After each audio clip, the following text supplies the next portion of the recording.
Welcome, everybody. Thank you for joining us for our second financial legacy event. This one is extremely important, I feel,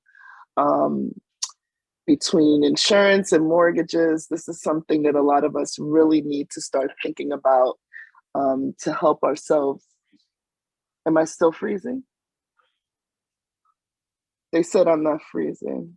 No, you're fine. Okay, thank you. Just making sure. Our Wi-Fi has been a little spotty also, so forgive me. So yeah, I just feel that this is an area that's extremely necessary for people to start really thinking about if they have not. So I'm gonna put it to my team over here, Jacques and Sabine, to talk about the different things that they will be showing us today. Welcome. Thank you. I think you're still sharing your screen.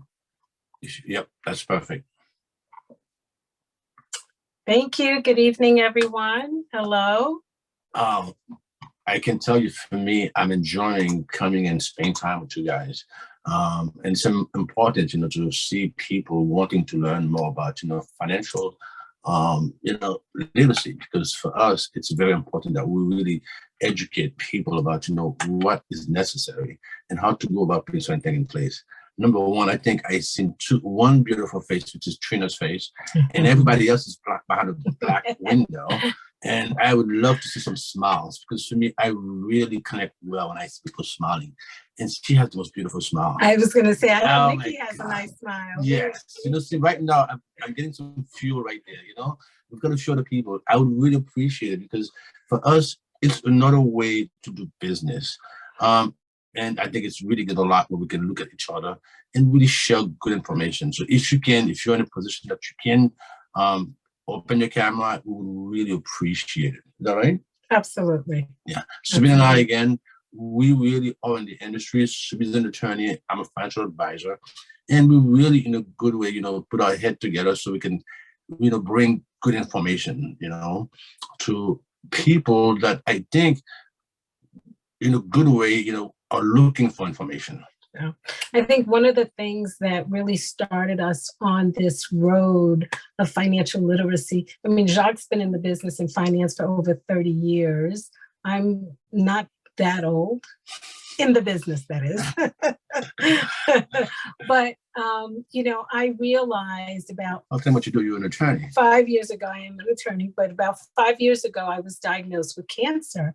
And that's when I really took notice of the importance of financial literacy. I had no idea. That was his department. He handled it, and that's what he did. I never thought about it, never really had to.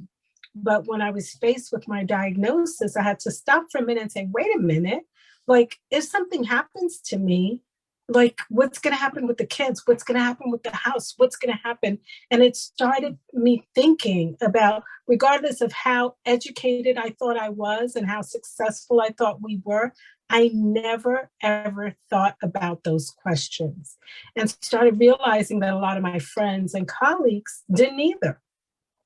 And so we really set out on a crusade to talk to people who, for whatever reason, have never really thought about financial literacy or never really spent time looking into it, to make it accessible and make it a little less daunting than it could be. And I think part of the problem for me is that finance was daunting. I went to law school because they promised me I never would have to take a math class, because I don't do numbers. Numbers were not my thing.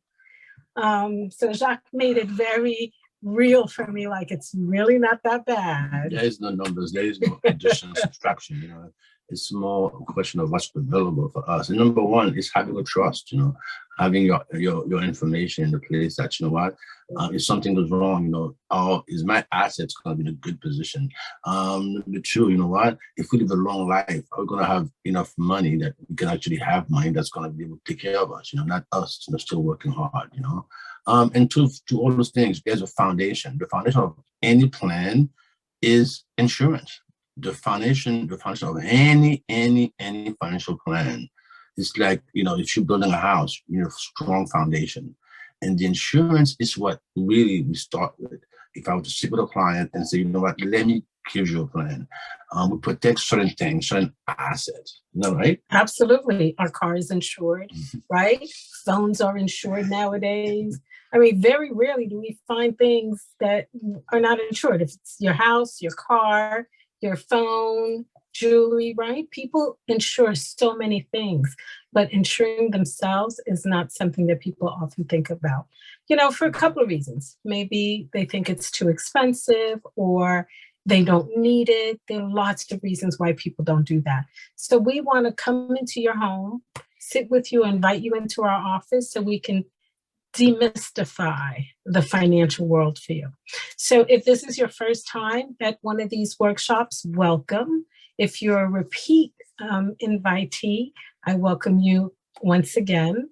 But we're doing a series with Trina. She wanted to bring this information to the artists that work with her and her foundation. And so we've decided to come and do a series. If you have a particular topic that you'd like us to cover, let Trina know and she'll pass it on to us. So tonight's agenda, we're going to cover the different types of insurance, what they're for, do you need it, don't you need it, how much do you need, etc. So all the questions involving different types of insurance. What did we do last time? What did we cover last time? I think we did retirement. That's right. And investments. That's what we did. Right? Yeah, So that was fun. It was. And we got a lot of questions, a lot of feedback. So hopefully the people that reached out to us were happy with the information we provided and are here again to find out more. That's it. Ready to get started? Yep. All right. So I'm going to go ahead and share the screen. And if you guys want to take some notes also, it's always good. Take a pen and paper, take some notes, because when you write the information, you can always go back to it. All right, here we go. So different types of insurance. And let's get started. So the different topics we're going to cover tonight are going to be business insurance, business employee benefits, that also includes insurance and different types of benefits, mortgage insurance, auto, home, and renter's insurance. And if there are questions during the presentation, feel free to put it in the chat and Trina can pop in and let us know if there are particular questions to be answered. Okay, so a lot of people we find, stay away from finance, maybe because they're afraid. They don't know, maybe they have, they're not sure they've been doing the right thing and they stress about it. I think it was Yahoo Finance or NBC Finance did a study recently saying 90% of Americans say the money or lack of money impacts their stress level and that they feel less hopeful about their future when it comes to finance. When I first met Jacques, I remember we'd vacation like every 3 months because he said his health and his stress level was directly connected to his bank account. And if the level on the account was good, let's go on vacation. We're good. We're stress-free. If the level dipped below a certain number, he's like, oh, I'm getting cold. Bones hurt, back hurts, can't sleep, right? So it's a known fact, right? Stress has a way of affecting our health and everything else around us. So if somebody is distracted by financial worries, you can't perform at your best, right? It's a distraction, especially somebody in the arts, your creativity is affected. Your productivity is affected. And so what we offer in these financial workshops is an ability for you to learn, educate yourself, and become a little less stressful.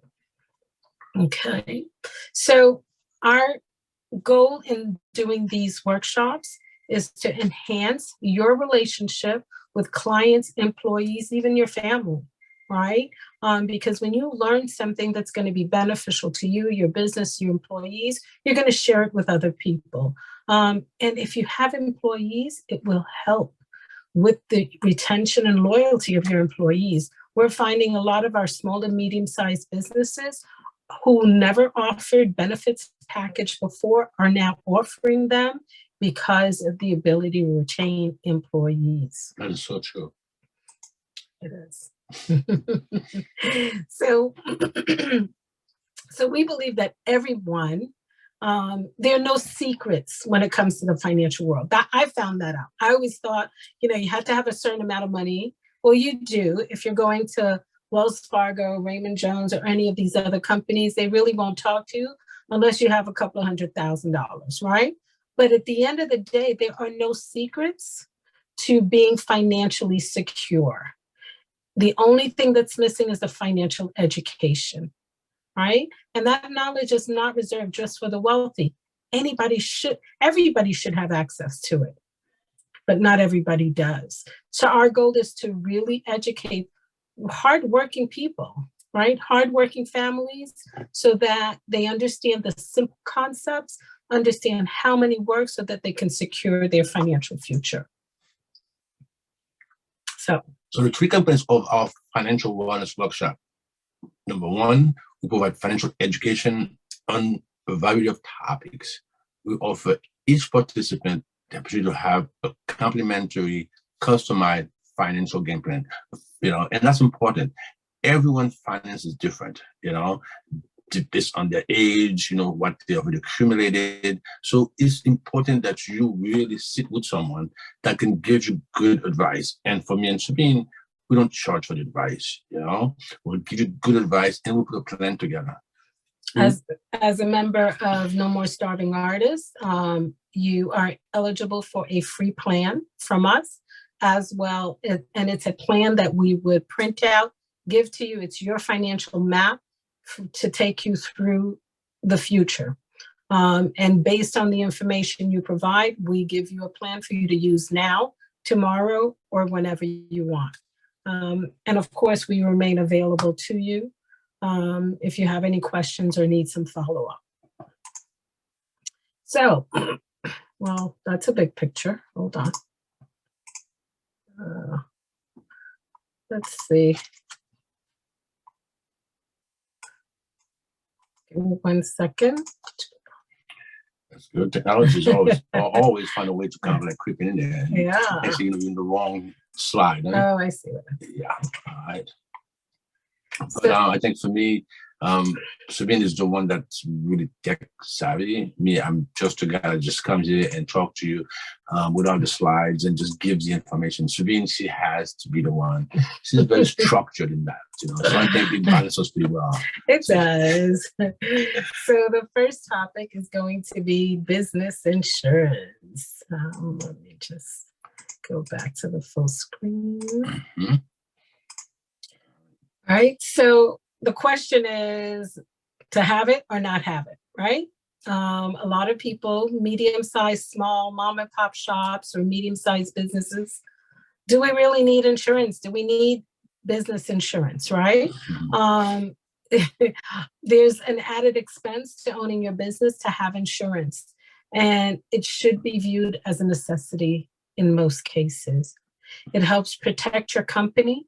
It protects your assets in case there's property damage, injuries, somebody comes into your studio or your shop and they fall, any kind of lawsuits from anybody you've done business with, and any other claim that can arise out of your line of work. Business insurance is a necessity, right? I mean, you spent, I don't know how much money to create your brand or establish your business, right? You would want to get that insured. If I told you I can give you a toaster for your birthday, that every 2 weeks it's going to pop out $2,000, right? Wouldn't you have to have a toaster like that? It'd be nice to have a toaster in your house, and on the 15th and the 30th of every month, it's going to pop up $2,000 for you. You'd want to insure that toaster. You won't let the kids touch it. You won't even let the husband touch it, right? I wouldn't, right? But those toasters don't exist.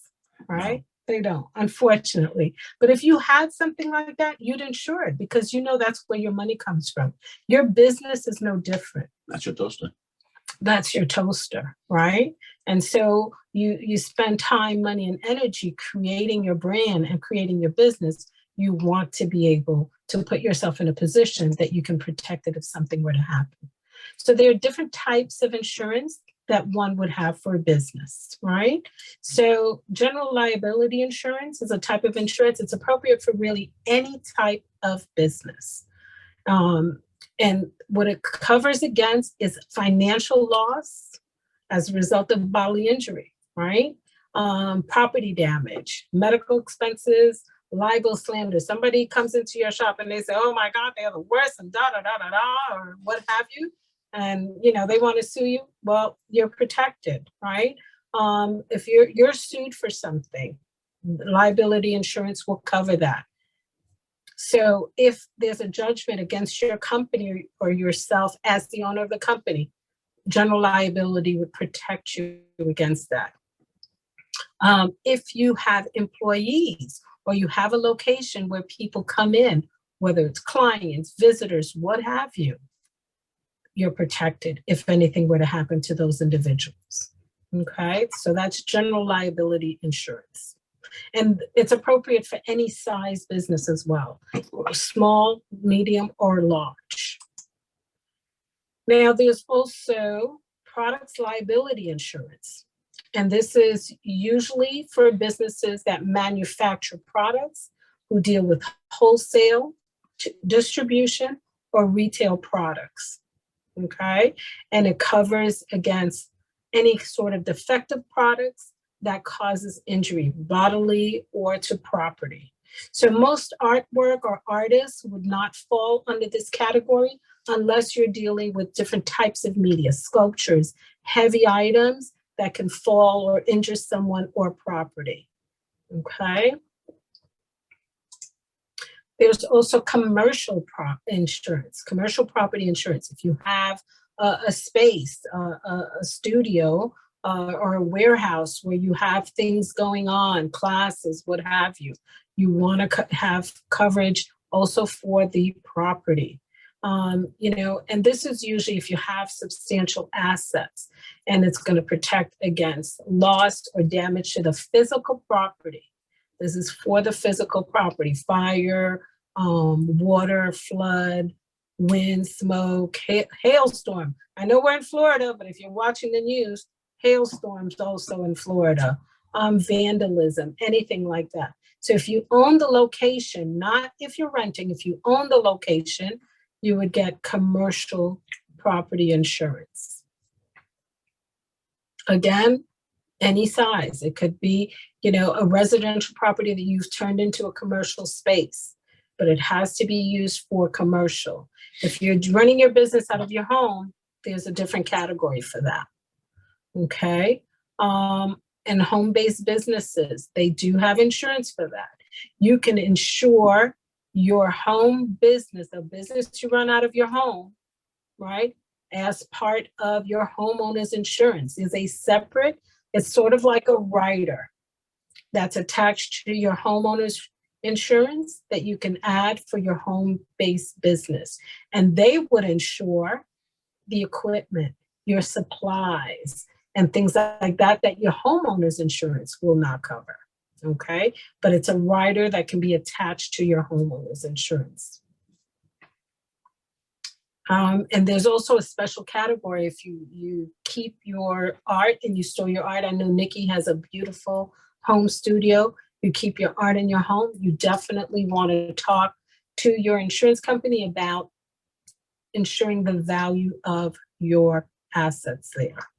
Okay, catalog it, picture it, etc. Size everything.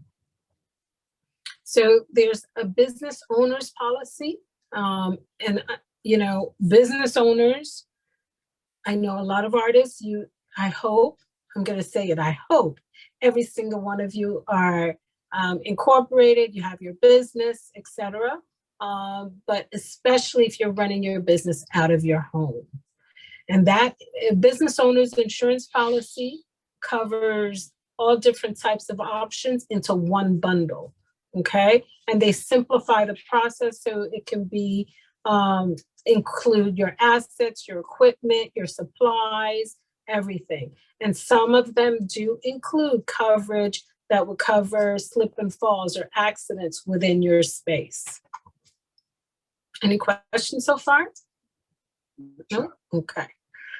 So business employee benefits. This is something new. They're expanding on this category, and I'm going to let Jacques talk about this a little bit, because one thing is, if your business is incorporated and you are the only person that works in your business, you're also an employee. If you're drawing a salary, you're also an employee, which means you can establish your own life insurance, your own retirement plan, etc. Okay, if you have employees, also. And it's important because you are the one that actually really provides for that business, and I think you need to be covered.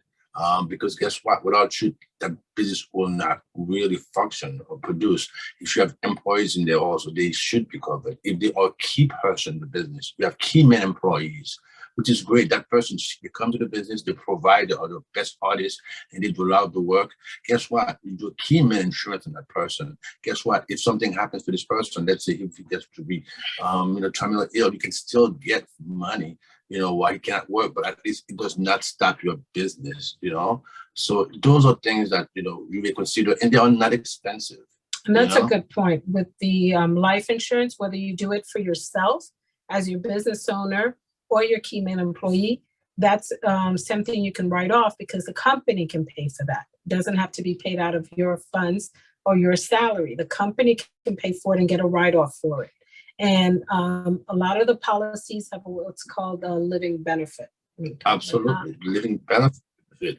It's something that, I mean, many people these days, would get diagnosed with something that they can't cure, but they'll keep you alive, 10, 15 years. But when that happened, that living benefit, you can access the policy and get up to 70% of that money while the person is alive.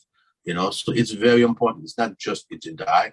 But guess what? People now, get diagnosed with, cancer, diabetes, and they get to a point that they can't do anything. That says, well, I can keep you alive. But guess what? You have a great policy. You can get up to 70% of the face amount in those policies. So it's really got some great features these days, these policies. Yeah, and the way the living benefit works, if you're disabled for 6 months or more, you don't have to pay for your policy anymore. All your future premiums are waived while you're on disability. If that disability lasts 7 months or 7 years, you're still covered. Your insurance is still intact, but you don't have to make any further payments. So, when you're working by yourself and you're the sole breadwinner of your business, that's a very important thing to have. The differences between the Roth and the SEP IRAs. Well, the IRAs, we don't call it insurance, but it's a good way for you to really make sure that you pay yourself first also. You make sure you pay yourself so you can actually accumulate good, enough money that really in the future will work for you. I mean, the government says, you put this money away, we're going to do some great tax benefits on the Roth. All the gain will be tax-free, and that's something that most people, you need to open those things because it gives you the down the road. Yeah, so the Roth and the SEP. And SEP, the good thing with the SEP, the Roth maximum you can get about $6,500 per year. The SEP, you can put a whole lot more money away. I think up to $60,000 you can put on a SEP IRA. So you really, if you're making money, you're having money. So you know what? I can really, now I'm doing well. I can put more money away, and that's for a small business. So there's a lot of ways. We can really structure you.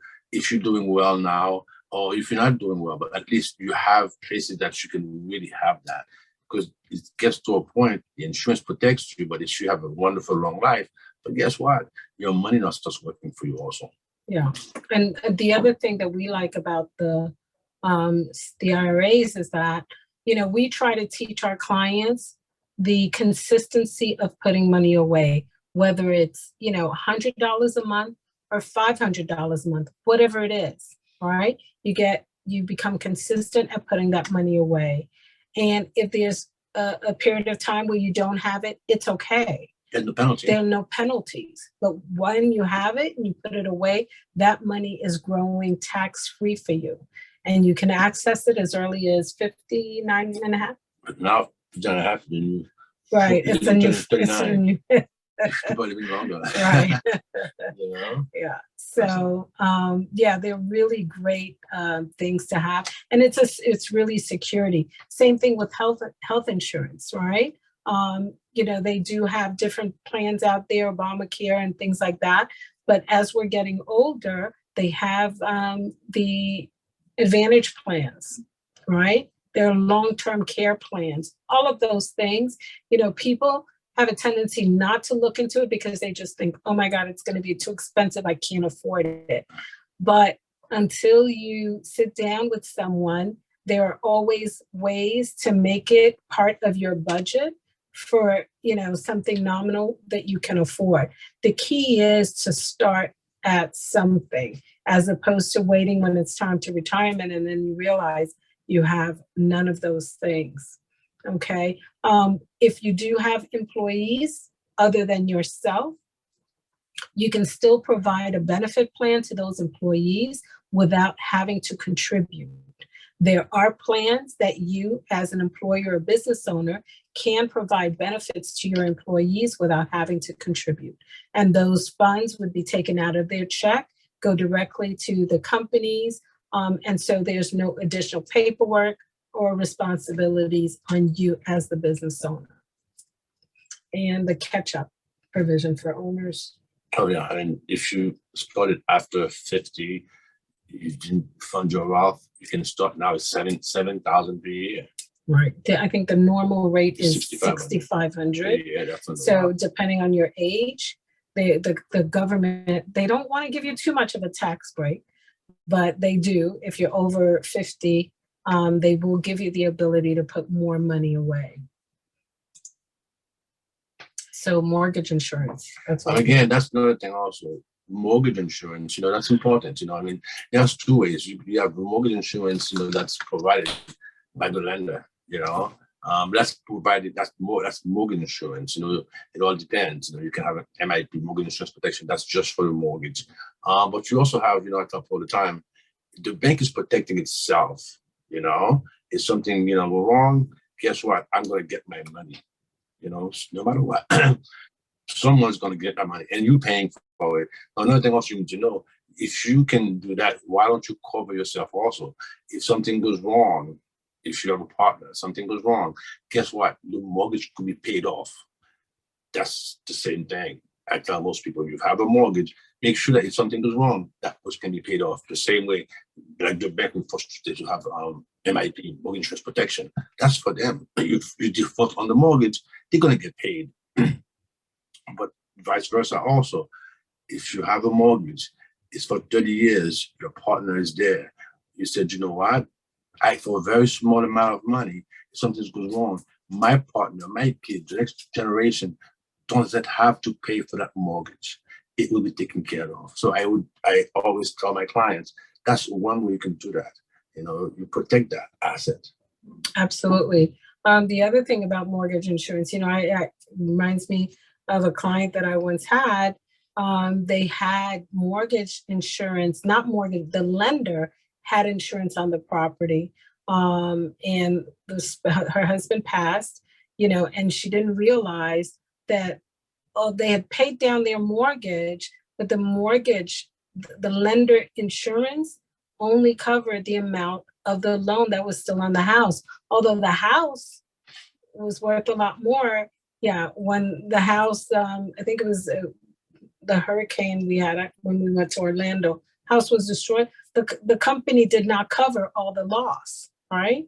They covered just what their value was, not the entire value of the property. Next. So, auto, home, and renters insurance. Those are personal lines, auto and home. And of course, everybody, we know we're required to have auto insurance. Renters insurance works kind of the same way, but it covers only the items within your home, nothing else. If it's damaged by water, theft, vandalism, what have you, that's what is covered. Those are the only things it covers, the personal items within your home. Now, you have to actually document with the insurance company what you have. It's not like you get renter's insurance and then you list 2 computers and your house is broken into, and all of a sudden you put in a claim for 5 computers. Well, yeah, you may have bought computers for the kids and everything, but if you didn't report it to the insurance company, they're not going to cover it. Okay, so it's very important when you get renter's insurance to actually list. If you buy additional assets, your equipment for your business, whatever it is, you have a studio that you're renting space in, whatever it is you have there, when you upgrade or add additional equipment or assets of value, you must include it in the renter's insurance. And that's a big loophole. They sell the renter's insurance and you think you've got it. Very expensive. It's not expensive, and you pay for it for a year, 2 years, and then something happens and say, well, you never told us you had this. We're not covering that. Or, you bought this 2 years ago for $2,000. Well, today it's only worth $500. So that's all we're going to cover, right? So always, when you get renter's insurance, itemize what you have, update that list. If you upgrade something that was on your original list, let them know. Have the insurance company update that value, or have an appraisal. If you have appraisals done of items that you have, artwork, whatever it is, right? Keep copies of that in a safe place, because the renter's insurance policies are very slippery. Once you update it and you give it to them and they insure it, they have to pay. So that's the key thing, you really want to do that. It's not like, I just got the insurance, and you make sure, as Subin says, get them appraised, Yeah. And once you get them appraised and they accept your appraisal of the value that's sent to them, they have to honor it. So that's the key right there. Not just get the insurance, but really educate yourself to make sure that if something is wrong, that wonderful painting that you have, that has great value and that you had appraised, and they accepted to insure that painting. Once they accept to insure it, that's it. Same way you get a life insurance in your stuff. It's a contract that's made between the insurance company and you. Said, you know what, if something goes wrong, I'm paying this amount. That's the fixed amount. I'm paying that amount.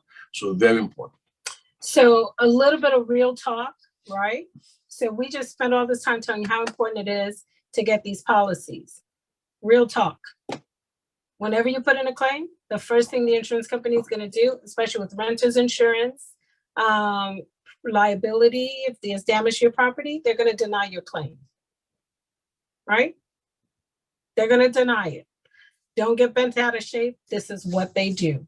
They try to discourage people. They want your money. They want you to get the policy, but they want to discourage you from filing a claim. But that contract, they have to honor it. They must honor it. And so, a lot of times you have companies that want to take advantage of people when they're in a situation that's daunting, right? Your place just got broken into, or there was a storm and things were damaged, and they want to give you the runaround at this point and find every reason why they're not going to cover it. It's a legal contract. They must. And if you have all your things documented, you will recover your money. And more. Yes. And more. And that's the whole idea. And you make sure you go to a company that's reputable, not a small company, a company that's reputable, that they really have a lot to lose if they don't honor the contract. But the insurance is key. Most people have car insurance. So there are a few companies that you get insurance from them. Guess what happened? They're going to try to negotiate. There's an accident. But still, it's forced by law to have a car insurance. But guess what? They also have to pay you also. Once you have the right, documentation, and you got all your ducks in a row.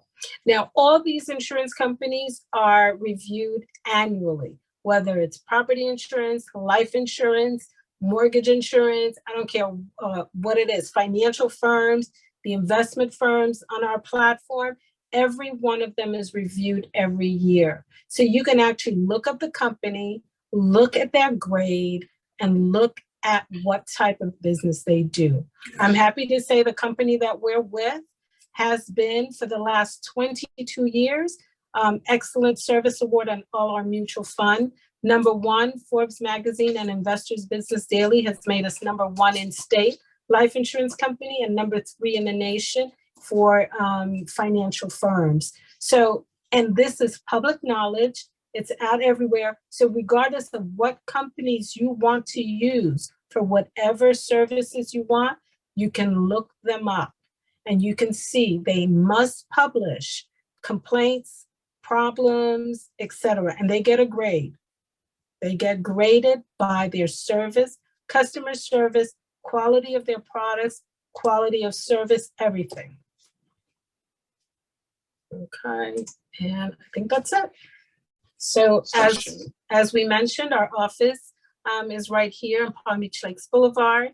So you have our address and our phone number, the office number, and Jacques' cell number. We are available. Just let us know, hey, I'm with No More Starving Artists, and we will get back to you and provide you with the best service that we have. Question. Were you going to go over what they need to apply for mortgages? I know there was a list. That's I love mortgages. I've done that for many, many years. That was my first love. And actually, we are actually partnered with Rocket Mortgage Quicken Loans. So getting a mortgage, something that I tell most people is for the biggest purchase you're going to make. And it's not that difficult because, unfortunately, I tell most people, it's a team effort. I would tell someone, you want to get a loan, it doesn't take that long. And now with the technology also, we can share our screen, take an application, and actually in 5 to 10 minutes, get you an approval. But how it works, basically 3 things will determine if you will get a mortgage. The number 1 is your credit. You have to have good credit. And your credit is a scoring system. Okay, the higher the score is, the best rate you're going to get. The lower the score is, the worst rate you're going to get. If you have really bad credit, then you really are not going to get a loan from any of those established firms that's going to give you a good Fannie, Freddie Mac mortgages. You can still get it, but the rates are not going to be the best. Number 2, besides your credit, income. I mean, we know that, the loan that you're going to get has to be repaid. In order for you to repay it, they have to see that you have the money to repay it. I remember years ago when the market collapsed, that crashed with the mortgage industry, they had loans with no income check, no credit check. If you just breathe, we'll give you a mortgage. And I knew that was the end. And I said, honey, something is going to happen here. We need to get out of this business because this is not going to work. It's not sustainable. A guy makes no money and they give you $20,000 just because you have a credit score. So now we really don't have those type of loans where you said no income check. You have to be able to pay it back. And we have to verify that. Okay. Now you can get a loan, a mortgage for your personal home or for a business also. Let's say, you know what, this is not the house I'm going to live in. And that's a home that, that my family lives in, that's fine. Or you can get a mortgage that say, you know what, I want to buy a second home. It's a vacation home. You can get a mortgage for, let's say, you know what, I want to go into some rental properties and you can get a home for that also. And each of those tiers gives you an amount or percentage you can put down. So let's say if you're going to buy a home that you're going to live in, the minimum you can put is 3% down. If you're going to get a home that, it's going to be a vacation home. I already have my home, but I'm going to buy this home, so it's a vacation home. You may have to put more money down, how about 20% down? It's going to be an investment property. Again, more money down. But it's the same process, credit and income.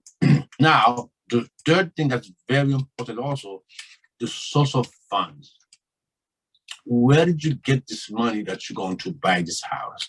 Because you cannot just say, you know what, I just got some money and I'm going to buy this house. It's really difficult if you cannot prove that this money came from someplace that is legitimate.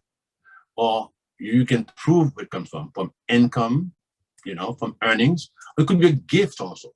They would allow you to really have that money, be gifted to you. preferably from a family member, not a stranger, you know, more than like a family member. But what's good about it also, if you really want to show that money, it's got to be seasoned. What does that mean? If the money is in your account for more than 3 months, guess what? We don't care what comes. Not we don't care. We're not really going to dig into see that money. You know, is not. We're not going to find the source of that money. So if you're going to buy a house, you got some money that you got from a friend of yours, whatever it is. At least 3 months got to be on your account because because we go 3 months on bank statements. So for those 3 months, I want to see that, you know what, this money's been there for at least three months or 4 months. And then, so you know what, here's my last 2 months bank statement. And the average balance is about $100,000. But if I see a bank statement and I see, a big deposit for $20,000, or that's beyond your paycheck, I'm going to ask that question, Mr. Client, where did you get this money? Oh, well, fell off a truck. Right. I'm like, we can't use that, So that's the other thing that is funny. I used to do mortgages when I see with a client, when we ask for those documents, we are looking for things to document. You don't just give it to me. Give me the 3 months bank statement. Once I look at the bank statement, I analyze it. I see how the money going in and out of the accounts. And that's it. That's very important. And that's what a lot of clients say, I have money, I want to buy a house. Well, this is not money that was there 2 months ago.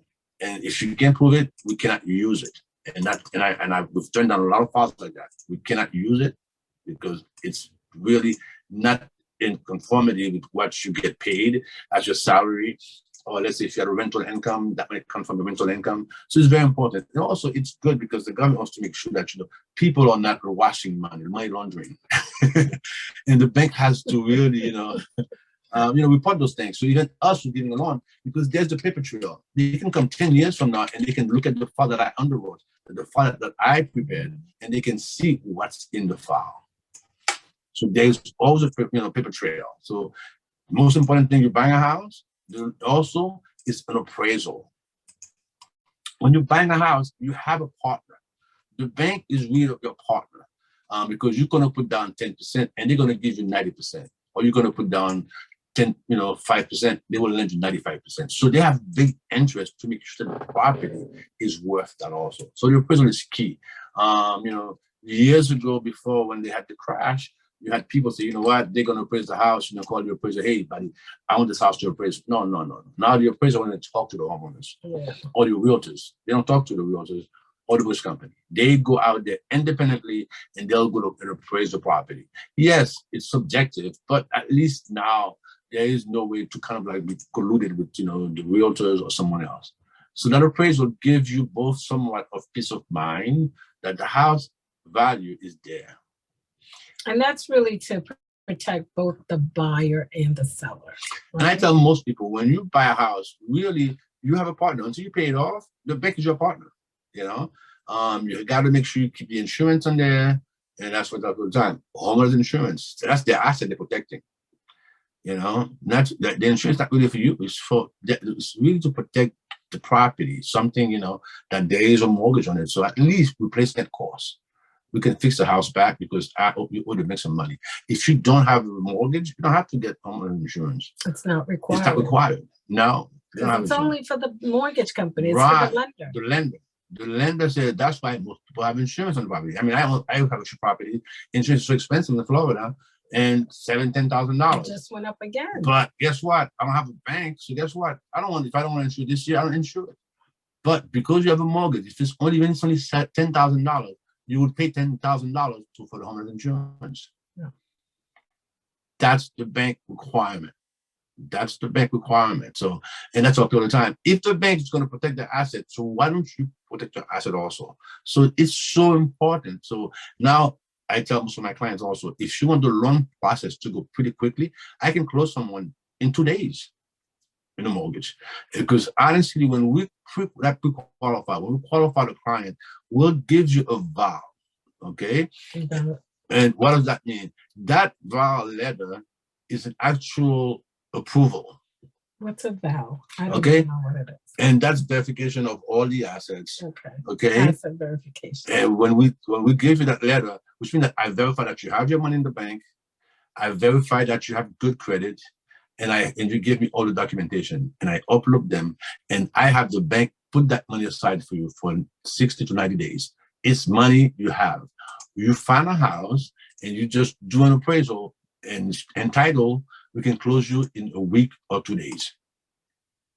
That's because the money is put aside for you. And the process is very simple almost, but again, if we get the documents, bank statements, pay stub. I can put this Okay. Everything is like, last 2 months bank statement, 1 month's pay stub, and then we'll pull out the credit, and that's it.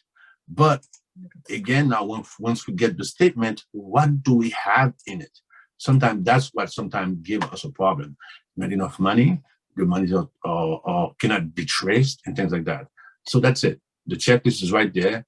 Credit score, income and employment, asset and debt, credit history, identified. But all those things are things that once I run the credit, I can see all those things. So the most important thing you guys have to provide is the W-2s and the pay stub. If you are self-employed, you can give me tax return and the bank statements. It's a smooth process. In 1 day, we can get you a full approval, not a pre-approval. If you don't give me all those documentation, it's a pre-approval. It's not approval. The pre, which means that I'm still waiting for something else to actually take it out of the pre-approval. A full approval means that I can walk to any real estate. I said, I have money, cash money. And then you can negotiate even better. And also, depending on if you are a veteran or if you are first-time home buyers, they are a lot of things that they do, FHA loans that they can do. Your credit score doesn't have to be like a 700 or 800. There are 620 loans. is the lowest.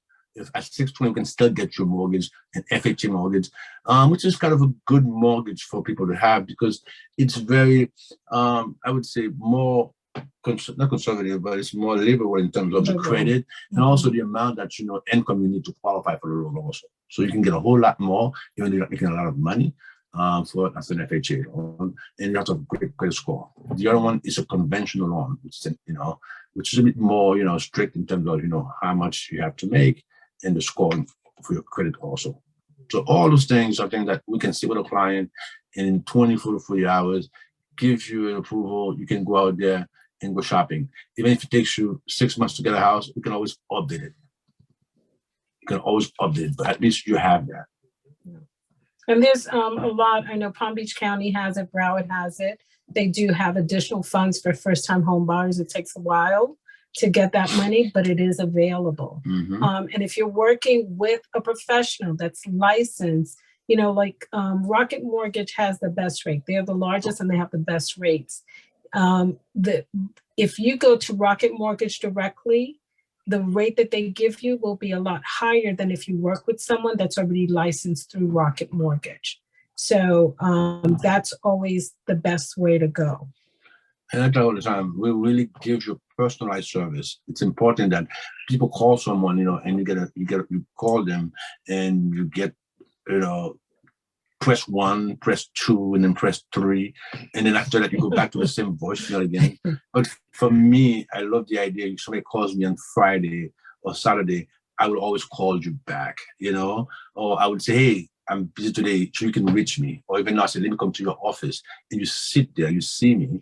And that's what I want to be in your life for a long time. And we are very personable in that aspect. And we are fully licensed on all those areas. That's why we have the best partners with us that we partner with, say, let's sell my product. Maybe the investment world, the mortgage, the insurance. So we have a nice team of individuals in our office that specialize in all those things. So on this checklist, a lot of the stuff the office would take care of. You really would be responsible. They would run the credit score. You would need to verify, like he said, bank statements, W-2, pay stubs, and tax returns. And that's it. Everything else. And go find a house, or if you want to refinance also, you want money out of your house, you want to refinance also, same process. I own the home already. I need to take some money to do some repairs, or take some money for whatever reason is. If there's the equity there, we can help you with the refinance. But the same criteria exists for both. credit, income. The thing with the gift funds, right? You can borrow money or you can have gifts funds coming to you to buy a house, but you just have to divulge who's lending you that money. It's not saying that you can't have, a family member, someone lend you money or gift you money, not lend, gift you money. Thank you. No lending. They can give you money as a gift, but you just have to identify where it's coming from. It can't fall off the back of a truck. I'm from New York, so that's what I call it, right? And I apologize. I didn't put up the checklist because I remember I had spelled checklist wrong and I didn't get a chance to correct it. So, but I put it up there anyway. Sorry. All right. Questions? Did we put everybody to sleep? This is why Jacques likes to see the cameras on to make sure no one fell asleep. That's it. I have no idea. I have a question. All right. Anthony. I'm gonna ask a question for some people that probably not too afraid to ask the question. If you are in the military and you are looking to get a home and they're checking your credit like crazy, is there a way you can get past all that stuff and be able to get your home? That's my first question. Second question is, we just heard yesterday that there's a new bill that came out that having good credit is now bad credit. Yeah. How does that work? Yeah. And how doesn't make any sense to us personally. And I have one more question. You're frozen. Start it again. We didn't hear the first part of the question. Oh, third question. Yes. I'm sorry, I'm in the kitchen cooking. I'm coming over. I'll be over in a minute. As for ourselves, Trina and I, we've been in our home for about 13 years now. It's basically things are starting to fall apart. We know the roof is going to probably need some work.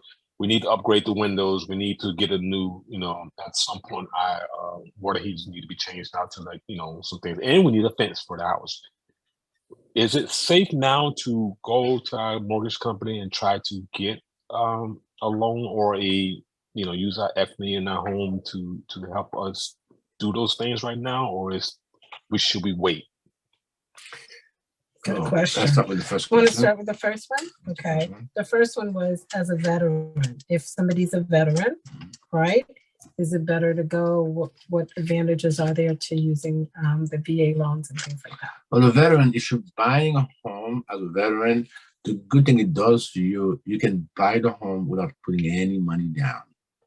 Okay, but in terms of criterias, there are limits to how much you can actually buy a home for. Let's say the mortgage amount for the home for VA is X, but the process to qualify for the mortgage is the same. You've got to have good credit. You've got to have money to put down now, because you can be a VA and buy a house with zero money down. So that's a good part of that, being a veteran. But you got to qualify for the amount that you're going to borrow.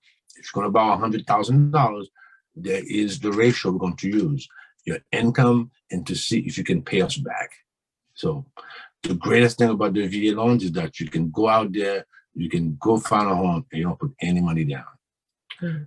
But usually most contracts you're looking at putting anywhere from 3% to 20% down. So it's a hefty amount of money that you're saving as a VA when you don't have to put any money down.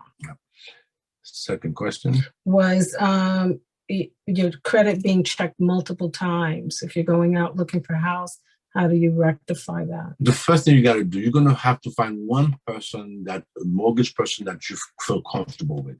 You don't go shopping and go every time you go see a realtor or you see someone and you're going to have them check your credit. No, you actually go with an approval before you even find a home. And you have someone like myself, or you find someone else that you trust, that you work with, who's a lender. That person gives you an approval letter, and you can go shopping, and there's no one wanting your credit. Yeah. Okay, it's usually done the realtors. Most people want to buy a home. The first person they go to is a realtor, and every time you go to a different realtor, they want to run their own credit, right? And that's a no-no for you as the buyer. You start with the person who's going to get you the money. Like when we have a client coming to us, once we verify their documents, within 24, 48 hours, they have an approval letter in their hand. They can take that approval to any realtor and say, this is what I'm qualified for, and I want a house within this budget. So nobody else has to run your credit. Yeah, that's a no-no. Every time they want your credit, most of the time, It's going to drop. It's going to drop, you know. It's called inquiries. And if you have too many inquiries, that's not a good thing. Yeah. You know, that's not a good thing, because sometimes those inquiries, if they don't really, you know, come and you get a loan to get approval, it means that you've been rejected or something. You know, why, you know, she keeps going all over places to find the right guy to give her a mortgage. So you really don't want that to happen. So too much credit inquiry is not a good thing. Yeah. So find a reputable, you know, financial guy before you go out, get your approval letter, and you tell the realtor, find me a house. Now, you got the money. If that has happened, if that has happened, you've already gone through multiple places and they've already pulled your credit. We have, with working with Rocket Mortgage, because of the amount of business we do with them and the quality of our business, they have accepted clients like that from us, and they actually themselves will go and verify and clean that out of your credit. They'll do it for you. Yeah, we have a system also. I can actually work with you and say, you know what, I see you have a low score because of credit inquiries and so on and so on. Let me work on boosting your credit score. Right. And it takes about a week. We can do it. It all depends. Yeah, So depends on the score. Not every time. Yeah.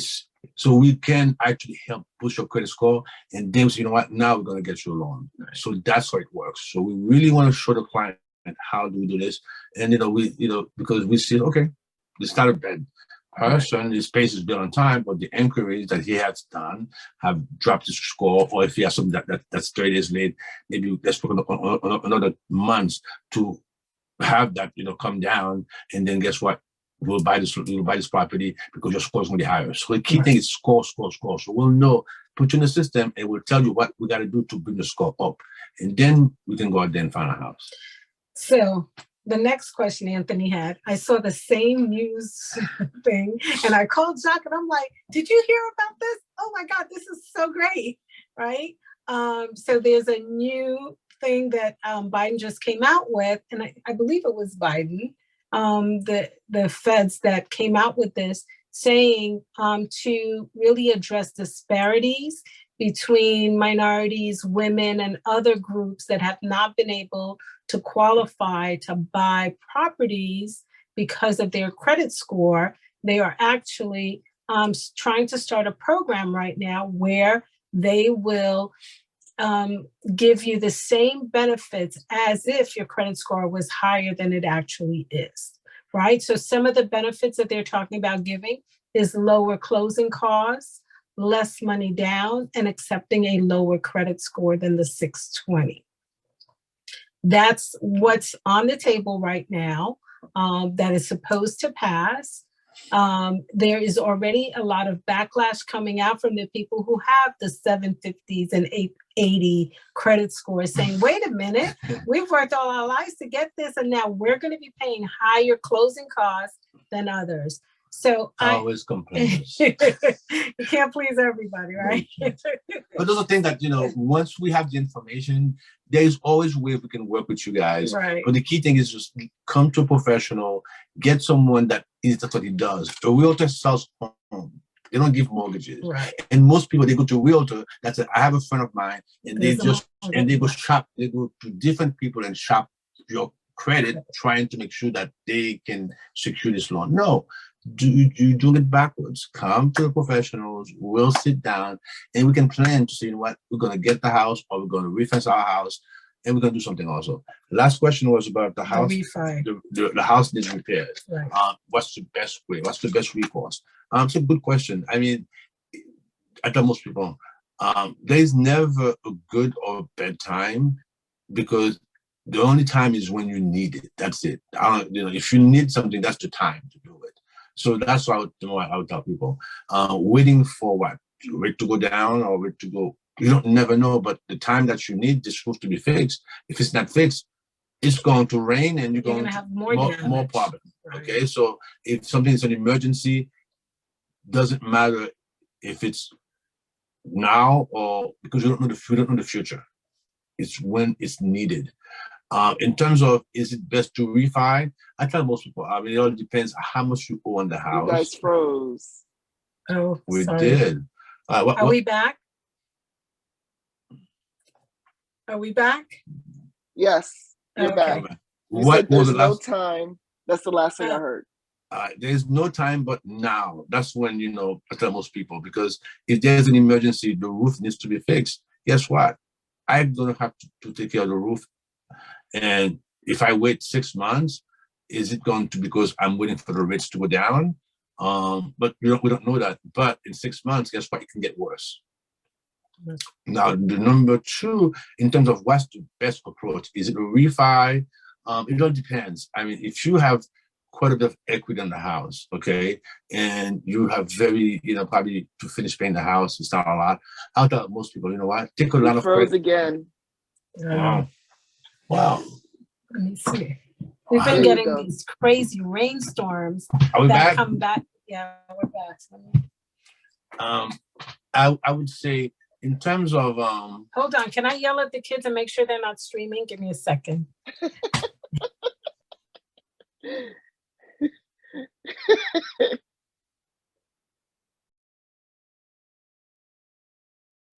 streaming. Real talk, real talk.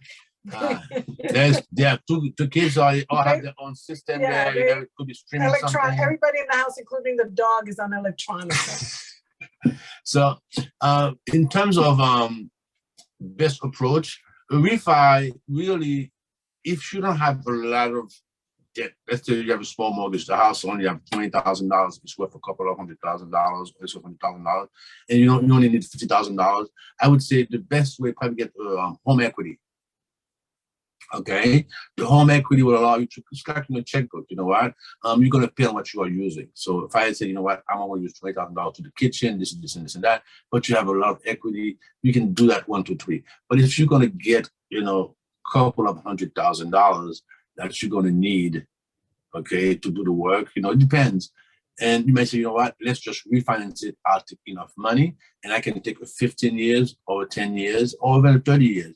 But whatever you're gonna take, that's what it's about. That's what it is. But the good thing with Rocket also, which we have, you can take a 15-year mortgage or 20-year mortgage, but you can prepay it also. You can prepay a lump sum, and then we're going to requalify the payment on the balance of what you owe.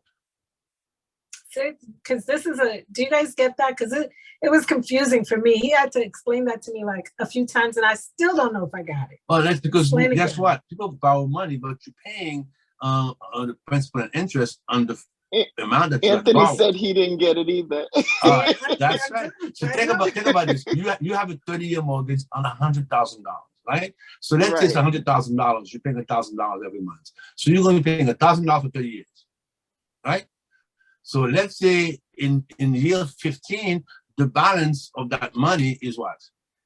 Let's say it's probably $6,000. You're still paying $1,000, right? So now, what I'm saying to you, we have a way to recalculate the mortgage in terms of, for example, let's say you borrow $100,000, but next month, guess what? You go paying $1,000 every month. You found you got $20,000. You said to the bank, "Here's $20,000. I'm going to pay towards my mortgage." So now, what we're going to do? Most banks would take that $20,000 and still charge you $1,000 every month, even though you know the price is $80,000. But with Rocket now, what we do, you can give us $10,000, $20,000. We recalculate your payment now on the balance that you have now. Right. So instead of you having a payment of $1,000, you may have a payment now of $800. Without any additional without fees. No refinancing, no. We got calibrated fees. So it's a good thing if somebody says, you know what, I'm in a position now, I can borrow this loan, but I can also come up with some money. I can bring it down, and then you don't have to still feel that you are locked into a payment for that set amount. Extended period of time, yeah. Make sense? It took me a couple of times to get that. It's a great feature, man. It is. Sometimes people think my mortgage payment went down to 50 grand. I'm still paying, $2,000 a month. Right. Yeah, because a lot of banks won't recalculate because they say, well, you signed for 30-year, so you're stuck to 30-year paying the same thing. Unless you are to refinance. Unless you refinance, which is going to cost you money. So right? Without refinancing, you can pay down the mortgage and recalculate it. Right. That's and Rocket does that, again, because of the quality of business and the quantity of business that we do with them. But also, it's a good way to really keep the client also, not keep refinancing your house. You have some money, you can pay this thing down. Yeah. There is no closing cost. There is no credit check and all those things. So did we answer all 10 of your questions, Anthony? Okay, so you know what that means, Anthony? The beginning parts, yes. That last one, he got stuck. Okay, you gotta come to the office, and I'm gonna just say what you did for Sabine. I'm going to take some numbers and we're going to break it down. Oh man, I got it. I'll bring the coffee. All right, so that's perfect. I like that because you can't get in just one session. Yeah, but it definitely works in your favor. I gotta find a better to explain that one. Yeah, people think that I'm stuck with explaining. But equity line of credit, because the equity line of credit, what it does to you, you paying on what you are using. So let's say you get an equity line of credit for $40,000, $100,000, you're not paying any money yet. Every time you got a check. So I just used $20,000, you're paying on that money. Just on the 20 that you use, not the whole advance. That's set aside. It's like money in a checking account for you, and you have checkbooks to it. And once you write a check, you're going to pay just on that amount that check was for. That's it. But then the rest of that money is still available to you if you need it. It's an equity line of credit. We've had that before. Yeah, now I get it. Yeah. Okay. Good questions though, Anthony. Anyone else have any other questions about any of the stuff? There was a lot of stuff today. It was. A lot of great information. So anyone else? Don't be shy, guy. Please. Don't have Anthony asking me the 800 questions. I like that, Anthony. But I really would appreciate some good food too, because I can see. I know he's tasting it. I know he's just eating, and I'm sitting here like. I thought he was cooking the food, but he's eating it. He's eating it. Yeah. So if there are no more questions, I'm gonna go ahead and pull the two names for the two prizes. The first one is for Subculture, the gift card that they gave us, and that person is Ashley Sanford. She won a $50 gift card. Congratulations, Ashley. The second one is my cookbook from ATB Fine Art Group, and that one is Ariel Yaba. Oh, congratulations. Yay. So, thank you guys. We're gonna try to do this. Yay, Ariel. Oh, she's there. Yeah. All right. So we're gonna try to do our last webinar next month, hopefully, if everybody, our months have been crazy, so I know. But yes, at some point, whether it's in May or whether it's in June, we're gonna do our final one. And I'll let you guys know what the topics are when we find out. Fantastic. Sounds great. And also, we're going to be having a office opening sometime in May. I will send you the invitation, and all your members are more than welcome to join us. Yay, can't wait. Can't wait. Thank you so much. Thank you, guys. Appreciate you. For more info on the More Starving Artists Foundation. Oh, Nikki put that up. Oh, that's nice. Thank you, Nikki. Bye, Nikki. Bye. Good night, everyone. You're welcome.